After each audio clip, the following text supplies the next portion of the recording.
우리가 지금 사무엘의 출생을 두고 사무엘 이전의 크리스마스와 사무엘 이후의 크리스마스를 정리하고 있는 이유는 성경에 나타나는 크리스마스가 참 크리스마스까지 7번 나오는데 사무엘이 그 중에 한가운데서 4번째 차지하고 있고 전후를 살펴야 할 그런 입장에 있을 뿐만 아니라 사무엘은 과거에 선지자들이 삼중직을 행하고 앞으로 예수님이 삼중직을 완성할 그 직무를 맡아 어쩌면 크리스마스의 한 중심에서 전후를 살펴볼 수 있도록 그런 위치에 있어서 지금 우리가 사무엘의 출생을 놓고 크리스마스를 쑥 정리해 오고 있는 것을 다시 한번 잘 생각하고 지금까지 모형이며 그림자로 예표된 크리스마스가 이제 누가복음 1장 26절부터 38절까지 기록된 요셉과 마리아의 장막에 찾아온 크리스마스는 완전한 실체로서 성취된 크리스마스입니다. 그동안에 우리는 이삭을 통하여 웃음과 기쁜 소식의 크리스마스, 두 번째 야곱을 통해서 죄인들이 용서받는 은혜로운 구원의 크리스마스, 세 번째는 요셉을 통하여 왕 중의 왕으로서 만왕의 왕으로 오실 크리스마스, 삼손을 통하여 새로운 세상에서 새로운 구원을 시작하실 크리스마스,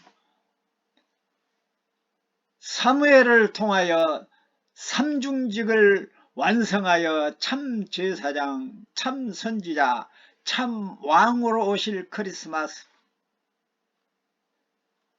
지난 2시간은 세례 요한을 통하여 세상 죄를 지고 가실 하나님의 어린 양으로서 오실 크리스마스를 준비해 오시고 이제는 이 모든 크리스마스를 완성하기 위해서 예수의 이름으로 요셉과 마리아의 장막뿐만 아니라 온 세상 장막에 찾아온 크리스마스,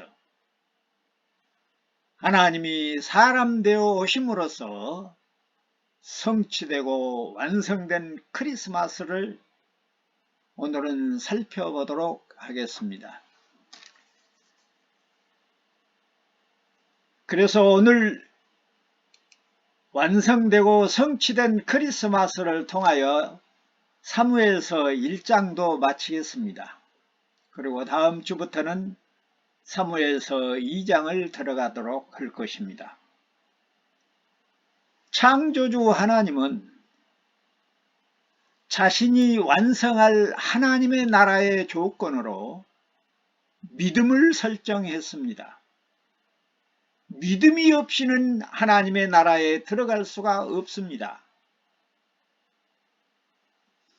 기독교의 핵심이요 성경의 핵심인 이 믿음을 설정하시고 믿음의 조상 아브라함부터 크리스마스를 시작했습니다. 그리고 믿음의 조상 아브라함의 자손이요 다윗의 왕의 아들 솔로몬의 혈통을 타고난 승리자라고 하는 이름의 뜻을 가진 요셉과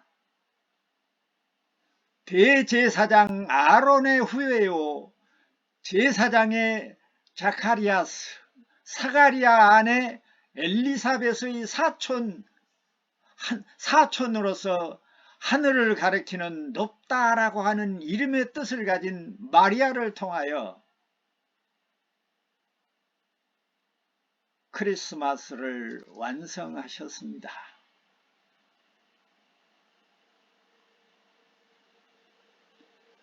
이렇게 완성된 크리스마스를 하나님이 사람의 몸을 입고 이 땅에 오셨다 해서 우리는 성육신, 한문으로 성육신 또는 도성인신, 영어로는 인카네이션이라고도 합니다. 죄 없는 거룩한 분이 탄생한 절기라고 해서 성탄절이라고도 합니다. 예수 그리스도의 탄생을 축하하는 절기라고 해서 크리스마스라고 부릅니다. 크리스마스를 간혹 약자로 영어의 엑스마스라고 기록을 하는데 이것을 엑스마스로 읽으면 안 됩니다. 왜냐하면 이 영어의 X처럼 생기는 것은 헬라어에서 나오는 크리스토스의 약자입니다. 그래서 사람들이 인터넷에도 보면은 엑스마스라고 그렇게 읽고 있는데 잘못된 것이고 크리스마스로 읽어야 하는데 그 이유는 크리스마스는 본래 헬라어의 크리스토스와 라틴어의 미사 이것이 합해져서 크리스마스 마치 영어에서 엑스마스로 읽는 그런 약자로 사용하고 있기 때문입니다. 지금 여러 가지 정리를 하고 있습니다. 예수님은 구약의 구원 주 하나님 여호와이시며 그리스도는 구약 백성이 기다리고 소망했던 메시아이십니다. 예수님은 아버지 하나님과 함께 세상을 창조하신 하나님이십니다. 이 세상에 그 무엇도 예수님 없이 되어지는 것이 없다고 요한복음 1장이 강조합니다. 세상 죄를 지고 가기 위해서 하나님의 어린 양으로 오신 분입니다. 우리 죄를 속하기 위해서 십자가에 죽기 위해서 오신 구세주 하나님이십니다. 그분이 오심으로 구약의 모든 약속과 예언이 성취되었습니다. 예수님께서 그리스도로 오심으로 구약 백성들이 기다리고 소망했던 메시아가 구세주 그리스도가 되셔 이 땅에 오셨습니다. 더 이상 건축물로서의 성전이 필요 없게 되었으며 그분이 살아 계실 때도 저 성전을 헐라 내가 사흘 만에 지으리라고 말씀하신 적이 있습니다. 속죄를 위하여 희생 제사도 필요가 없게 되었습니다. 그런데 왜 한국 교회는 없어진 예루살렘 성전을 예배당에 가져다가 놓고 강대상 위에 헌금을 올리는 등 지금도 제사의 모습을 드리고 있는지 모르겠습니다. 그것은 그리스도의 오심을 부인하는 행위입니다. 한국 교회 목사 여러분, 강대상을 제단처럼 사용하면 안 됩니다. 헌금이라고 해서 안 되고 연보라고 해야 되겠지만은 헌금을 성도들이 누가 드린지도 모르게 드릴 수 있도록 제도를 만들어야 할 것입니다. 그것이 크리스마스를 바르게 이해하는 태도입니다. 그것을 고치지 않는다면 그들은 크리스마스의 진정한 의미를 모르는 사람들이고 예수 그리스도의 크리스마스를 부인하는 사람들이 되는 겁니다. 놀라운 일이에요. 크리스마스는 사실상 구약의 모든 제도를 완성하고 폐기시킨 것입니다. 그러므로 그 원리와 정신을 떠나서 구약의 제도를 따르는 것은 아무리 신약시대에 행하는 것이라 할지라도 그리스도인이 아닙니다. 자, 그러면 크리스마스가 얼마나 중요한 뉘앙스, 의미를 가지고 있는지를 강조했으니까 누가복음 1장 26절부터 38절에서 소개되고 있는 예수님의 성육신의 그 과정을 살펴보면서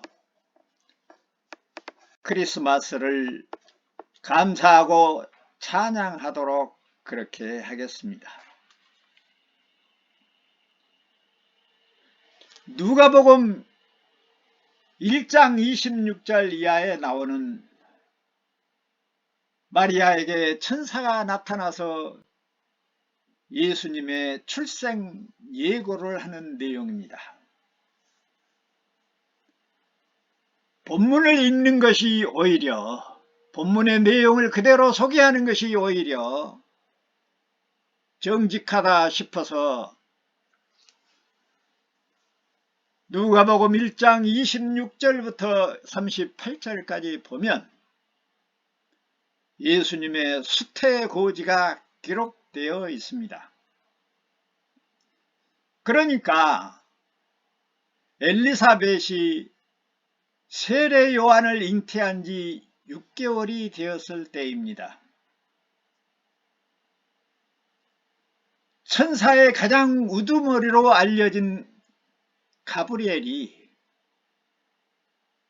천사장 하나님이 보내심을 받고 갈릴리 나사렛이라고 하는 동네를 찾아왔습니다. 26절에 그렇게 기록되어 있어요. 그전에도 우리가 살펴보았지만은 나사렛은 사람 살기에 그렇게 썩 좋은 환경을 지닌 곳이 아니었습니다. 대부분 가난한 사람들이 살았습니다. 왜냐하면 범죄를 하고 도피해서 오는 사람들이 있는가 하면 그 당시는 로마의 식민지 하에 있어서 제사장의 제도들이 타락하고 왕들이 매국노가 되어서 정상적으로 유대교가 활성화되지 못해서 오히려 아론의 혈통이었던 대제사장의 후손들이 핍박을 받고 조롱을 당하고 없이 당해서 나사렛으로 피해서 숨어 사는 그런 형편이었기 때문에 예수님을 출생했던 요셉과 마리아도 이 갈릴리에서 이 나사렛에서 살고 있다고 추측할 수가 있는 것입니다. 이 나사렛은 토지는 모래땅으로 천박하고 주로 가난한 사람들이 모여 사는 소외된 동네였습니다. 그런데 어느 날요, 칠흑 같은 어둠 속에 한 줄기 섬광이 번쩍했습니다. 쓰레기통에서 장미꽃이 피듯이 믿을 수 없는 일이 벌어졌습니다. 왜냐하면 비천한 그곳에 천사가 나타났기 때문입니다. 그 동네에는 다윗의 자손 요셉이라 하는 사람이 약혼자 마리아라고 하는 처녀와 함께 살고 있었던 동네입니다. 그 동네는 다윗의 자손 요셉이 약혼을 한 마리아와 함께 살고 있었다는 거예요. 그런데 천사장이 그 마리아에게 나타난 것입니다. 누가복음 1장 27절에 그렇게 기록하고 있어요. 그리고 말합니다.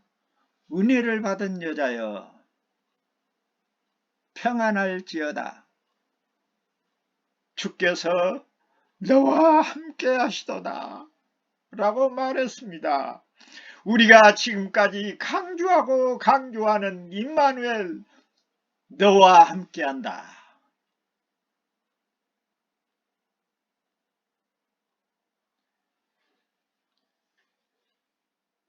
천사의 이 문안을 받은 마리아는 천사의 말을 듣고 당황하여 어찌할 바를 몰랐습니다.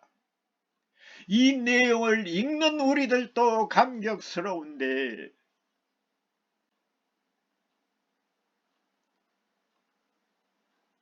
나사렛이 어떤 것입니까? 자기들이 어떻게 지금 살고 있습니까? 그런데 하나님이 보냈다고 하는 천사가 나타나서 마리아에게 천사가 하나님이 너와 함께 한다고 말하고 있습니다. 그래서 혼자말로 중얼거리며 혼자말로 생각을 했습니다. 이런 인사가 어찌민고? 천사장 가브리엘이 다시 말합니다. 마리아여 무서워 말라. 너의 하나님께서 네가 하나님께 은혜를 입었도다. 강주연합교회 성도 여러분, 마리아처럼 은혜를 입으시기를 소망합니다. 그리고 계속해서 말하기를 보라, 네가 잉태하여 아들을 낳으리니 이름을 예수라 해라. 그가 큰 자가 되고 지극히 높으신 이의 아들이라. 지극히 높으신 누굽니까? 하나님의 아들이라. 일컬어질 것이요 주 하나님께서 그 조상의 다윗의 왕위를 그에게 주시리니 영원히 야곱의 집의 왕으로 다스릴 것이라. 그 나라가 무궁하리라. 세상에 가장 비천한 곳에서 숨어 살다시피 하는 이 마리아에게 하나님을 잉태하라는 이야기가 청천벽력 같은 이야기 아니겠습니까? 어쩌면 이 일은 나와 여러분이 예수 믿는 일과 똑같은 일입니다. 왜냐하면 하나님이 우리 안에 오시기 때문에 그렇습니다.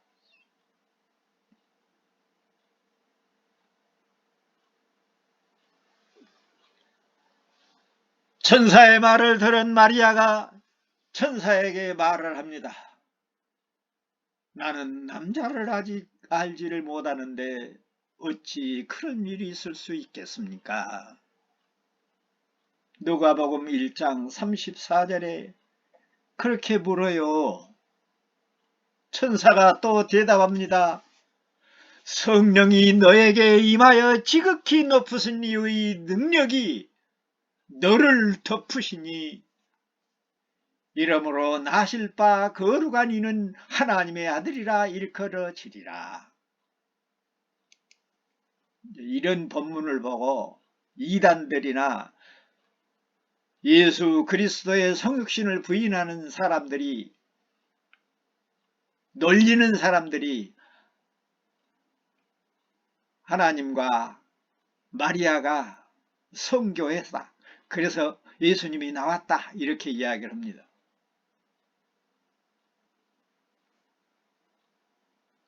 보라, 내 친족 엘리사벳도 늙어서 아들을 배었느니라.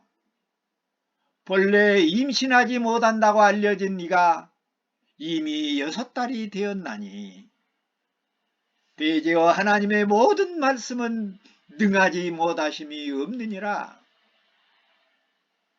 아까 이단들과 예수 그리스도의 성육신을 부인하거나 비웃는 자들의 말들이 이 말씀으로 배척이 되는 것입니다. 하나님의 모든 말씀은 능하지 못하심이 없느니라. 우리가 하나님이 능치 못할 일이 없다는 말이 여기서 나온 겁니다. 사실은 누가복음 1장 35절부터 37절까지 그렇게 말하고 있어요. 천사의 말을 들은 마리아는 어찌할 바를 몰랐지만은 그 대답이 성령의 감동으로 나타나고 있습니다. 주의 여종이오니 말씀대로 내게 이루어지이다. 나와 여러분이 예수를 그리스도로 믿고 아멘하는 이야기입니다. 아멘이 없으면 안 된다는 이야기입니다.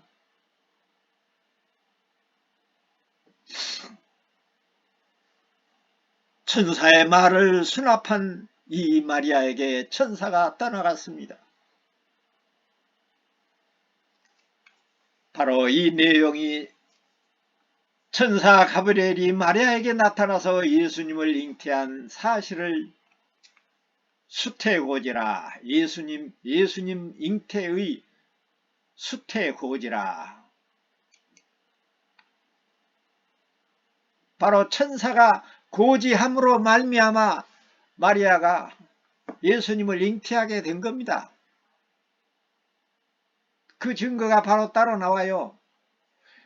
누가복음 1장 39절로 45절에 보면은 천사로부터 이 놀라운 소식을 들은 마리아는 혼자 감당할 수가 없었습니다. 그래서 이웃에 사는 사촌 언니가 있어요. 아까 말했죠. 엘리사벳이, 세례 요한의 어머니 엘리사벳이 사촌 언니였어요. 그러니까 아버지는 달라도 할아버지는 똑같지요. 정말 가까운 사이입니다. 그런데 가까운 이웃 동네에 살고 있었던 것으로 전해지고 있어요. 그래서 찾아갔습니다. 그런데 또 놀라운 일이 벌어집니다.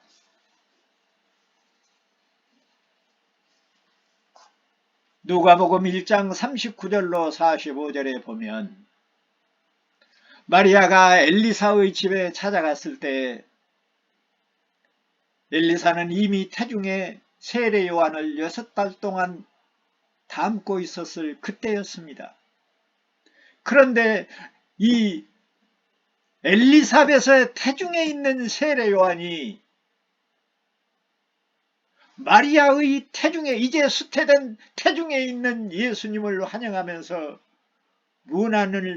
문안 인사를 드리고 있다는 이야기입니다.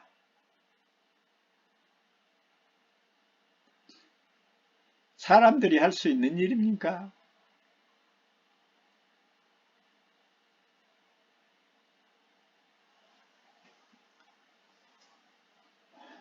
수태고지를 하고 천사가 떠나가자 마리아가 일어나 빨리 산골로 가서 유대의 한 동네에 이르러 사가랴죠. 집에 들어가 엘리사벳에게 문안을 했습니다. 엘리사벳이 마리아가 문안함을 들으며 아이가 복중에서 뛰노는지라 엘리사벳이 성령의 충만함을 받아서 큰 소리로 불러 이르되 여자여, 여자 중에 네가 복이 있으며 네 태중에 있는 아이도 복이 있도다. 내 주의 어머니가 내게 나오니 이 어찌 된 일인가. 보라, 내 문안하는 소리가 내 귀에 들릴 때에 아이가 내 복중에서 기쁨으로 뛰노는도다. 주께서 하신 말씀이 반드시 이루어지리이다 라고 믿는 그 여자여 복이 있도다 하고 누가복음 1장 41절에서 45절까지 엘리사벳이 마리아에게 축복하고 마리아의 축복에 수태한 예수님에게 찬양하는 내용이 소개되고 있습니다. 이거 마리아가 스스로 한 지금 이야기가 아니에요. 성령이 충만해가지고 아니 이 엘리사벳이 마리아의 태중에 왕 중에 왕 만왕의 왕이 잉태한 줄을 어떻게 알았을 것이며 자기 뱃속에 있는 세례 요한의 구세주인 것을 어떻게 알았을 것이며 자기 뱃속에서 뛰노는 세례 요한이 마리아의 뱃속에 있는 예수님을 환영하는 것을 어떻게 알았겠습니까? 성령이 역사하지 아니하고는 하나님의 은혜가 아니고는 이들의 생각과 입이 열릴 수가 없었던 것입니다. 이 은혜가 우리의 삶 속에도 나타나기를 진심으로 소망합니다.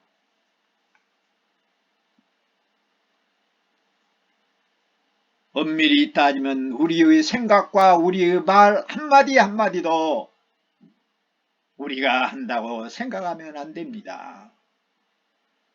정말로 나와 여러분이 임마누엘로 사십니까? 그러면 우리의 모든 말씀들이 하나님의 입에서 나오는 말로 되어져야 될 텐데 왜 우리들은 사탄에 놀아나서 사람들이 듣기 힘든 그런 말을 하고 있는지 이 시간에 회개하며 은혜를 구해야 할 것입니다.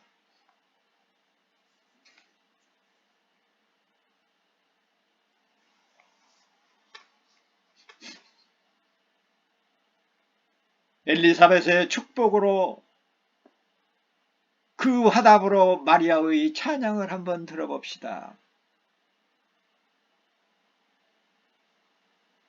누가복음 1장 46절로 55절에 소개되고 있습니다.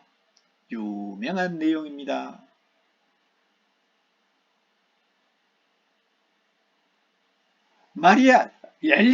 엘리사벳이 마리아에게 축복하고 마리아의 태 속에 있는 예수님을 찬양했던 내용처럼 사실상 마리아도 자기 뱃속에 있는 예수님을 찬양하고 감사하고 있는 내용이나 다름이 없습니다. 그런 의미로 그런 의미를 전제하고 들어야 합니다. 자기 뱃속에 있는 자기 아이를 찬양하고 감사하는 내용이라는 것입니다. 어쩌면 모든 인류를 대신해서 찬양하고 있는 내용이기도 합니다. 46절에 보니까 이렇게 되어 있어요. 누가복음 1장 46절에 그러자 마리아가 말했다. 직역합니다. 헬라어 직역합니다. 그러자 마리아가 말했다. 내 영혼이 주를 찬양하며 주가 누구요? 자기 뱃속에 있는 예수 그리스도 하나님이십니다. 내 영이 하나님을 즐거워하는 것은 그가 이 여종의 비천함을 돌보셨기 때문입니다.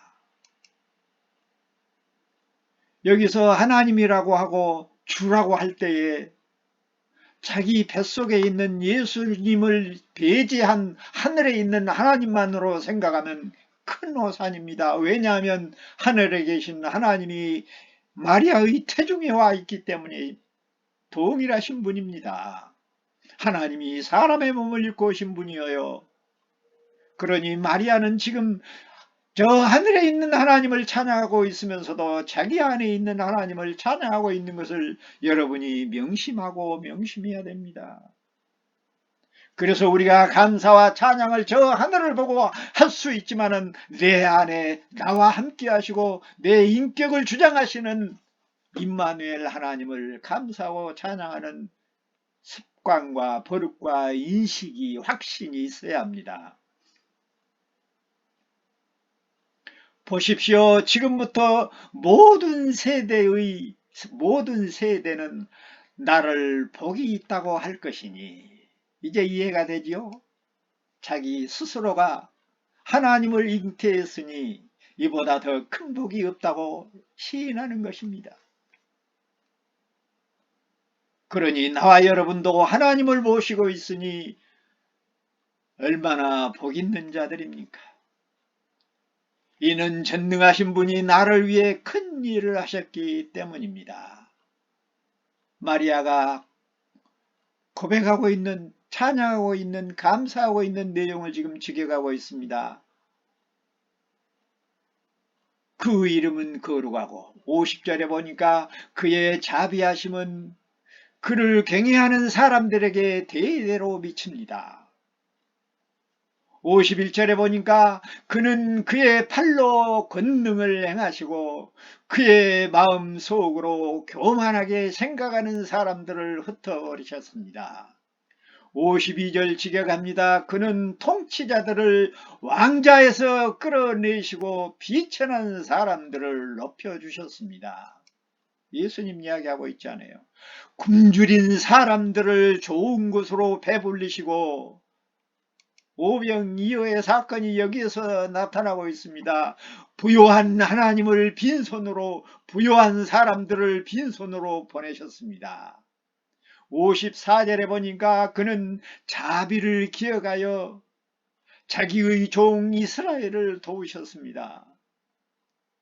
이스라엘을 구원하신 메시아를 찬양하고 있는 내용입니다. 55절에 보니까 우리의 조상들에게 말씀하신 대로 그 자비가 아브라함과 그 후손에게 영원히 미칠 것이다 라고 찬양했습니다.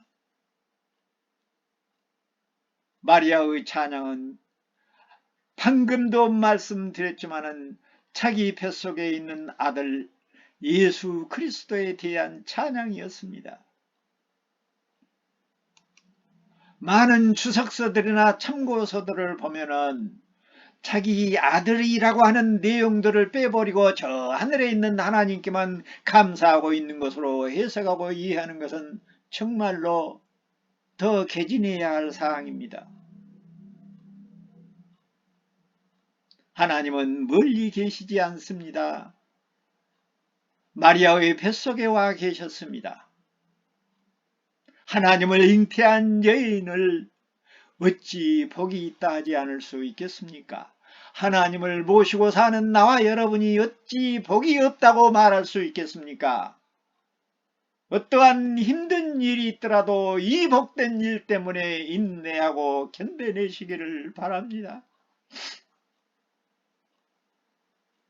하나님을 잉태한 여인, 하나님을 모시고 사는 신약 백성들 다 복 있는 사람들인 것입니다.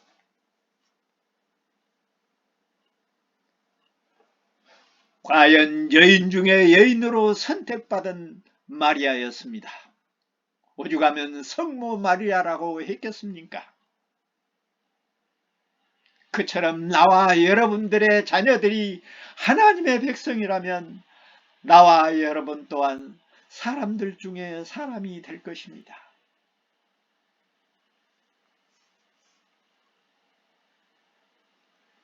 엘리사벳의 축복을 받고 하나님을 찬양한 마리아는 석 달 동안 엘리사벳과 함께 지내다가 자기 집으로 돌아갔다고 성경에 그렇게 기록을 합니다. 세례 요한과 예수님은 그렇게 가까운 사이였습니다. 그래서 자기를 따라다녔던 제자들도 다 예수님에게 보냈고 이스라엘의 모든 사람들을 예수님에게로 보내는 광야에 외치는 자가 바로 세례 요한이었습니다. 그리고 다른 사람들은 저 멀리서 크리스마스를 준비했지만 가장 가까이서 6개월 전부터 예수님을 소개하고 예수님의 크리스마스를 준비하는 선구자,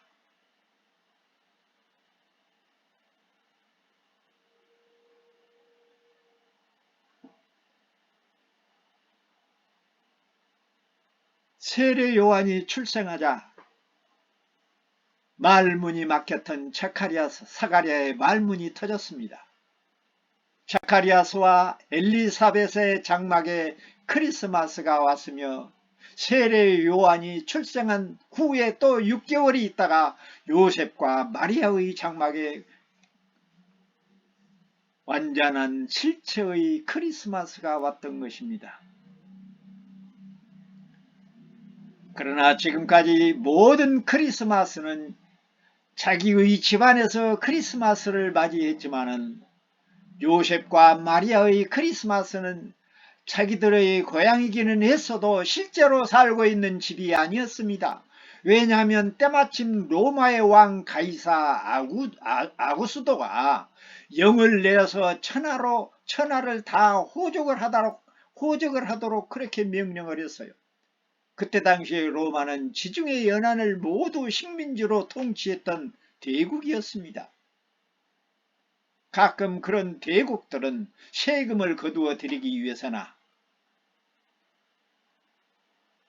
인구 조사를 해서 행정을 편리하게 다스리기 위해서나 인구 조사를 할 수가 있었습니다. 요즘도 인구 조사를 하지요. 여러 가지로 사용이 되지요. 그래서 요셉과 마리아도 그 명을 따라서 다윗의 족속이므로 갈릴리 나사렛 동네에서 유대 베들레헴이라고 하는 동네로 호적을 하러 갔습니다. 그런데 그 베들레헴 다윗 동네에서 예수님이 출생하게 됩니다. 다윗 왕의 동네 베들레헴, 우리가 잘 아는 대로 베트는 집이라겠지요. 레헴은 떡이에요. 떡집이에요. 다윗 동네는 왕이 살았던 동네예요. 왕으로 오실 생명의 떡 그분이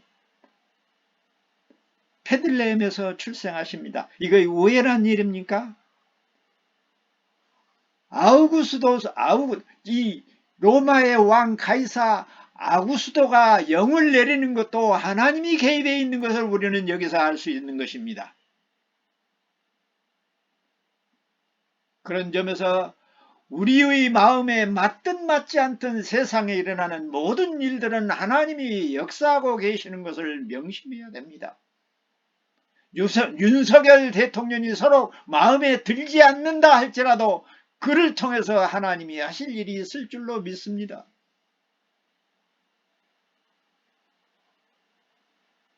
교회의 회초리로 쓰든지 악한 정치인들을 몰아내든지 윤석열 대통령도 아마 자기 마음대로는 못할 것입니다. 왜냐하면 하나님이 계시기 때문입니다.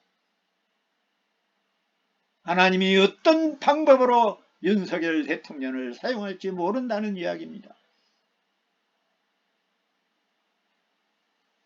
생명의 떡으로 오실 예수 그리스도는 생명의 떡집 베틀레헴에서 다윗 왕의 동네에서 왕으로 출생했던 것입니다. 기가 막히죠.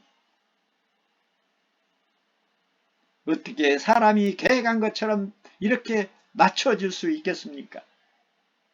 이런 하나님의 일하심을 우리가 알아야 됩니다. 그리고 그분은 지금도 그렇게 일하십니다. 믿습니까? 옛날 이야기가 아니에요. 지금도 그렇게 일하고 계십니다.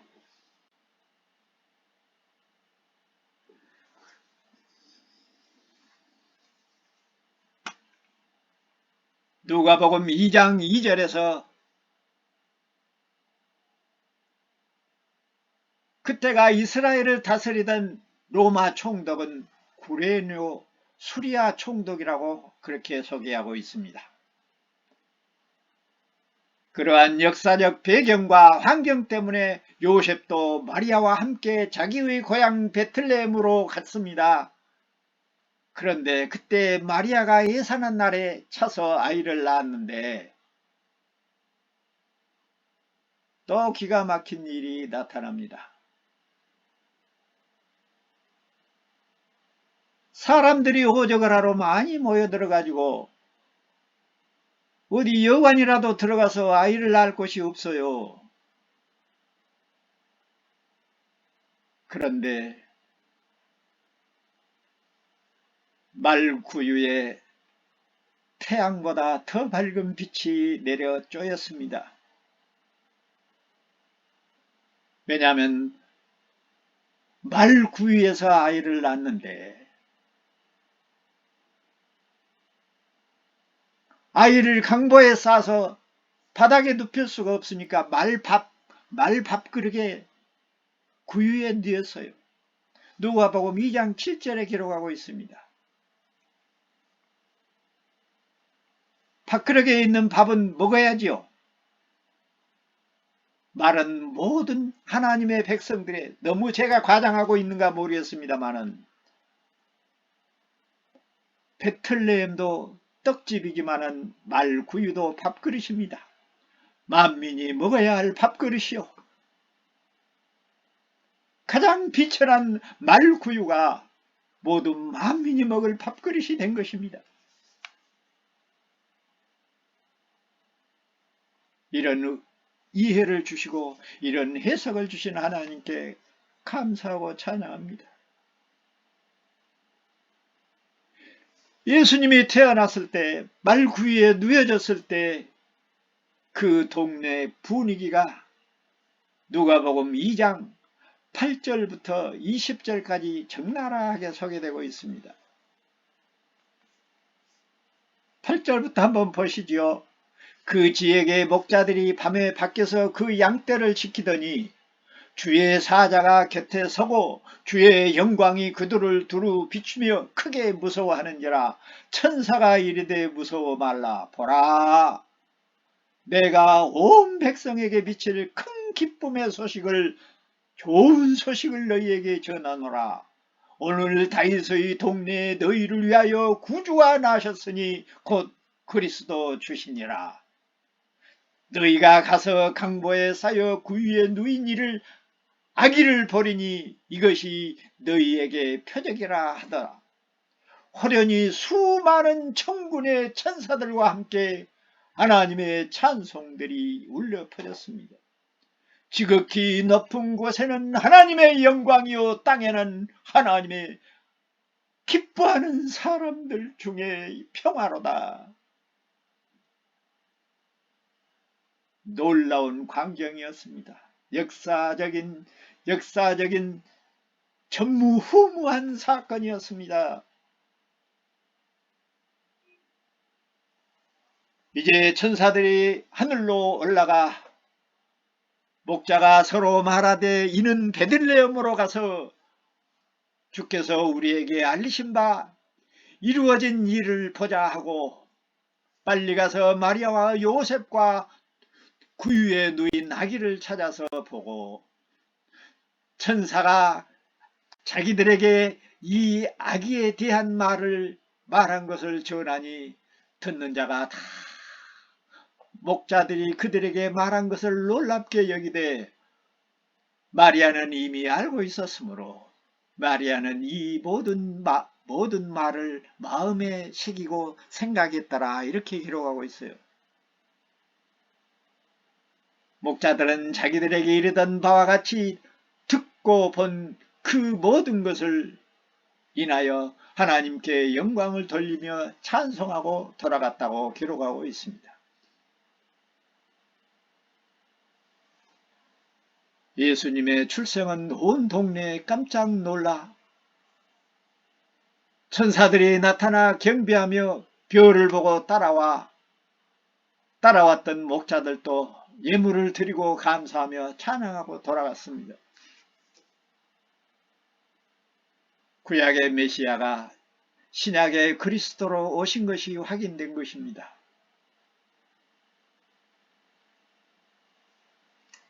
물론 헤롯 왕이 이 소식을 듣고 2살 아래 모든 아이들을 죽이라고 해서 애굽으로 피난 가는 그런 입장이기는 해도 그 부분은 나중에 출생 이후 이야기이기 때문에 크리스마스에서는 생략하도록 하겠습니다. 이제 말씀을 마치겠습니다. 나와 여러분 안에 크리스마스가 이루어졌습니다. 온 세상에 크리스마스가 왔습니다. 그럼에도 불구하고 예수를 그리스도로 아직 받아들이지 못하는 하나님의 백성들이 있습니다. 그들을 위해서 우리는 쉬지 않고 이 복음을 전해야 될 것이고, 이 놀라운 은혜가 나와 여러분뿐만 아니라 사랑하는 부모 형제와 남편과 아내와 자녀들과 자손 대대로 임하기를 성부와 성자와 성령의 이름으로 축원합니다. 아멘.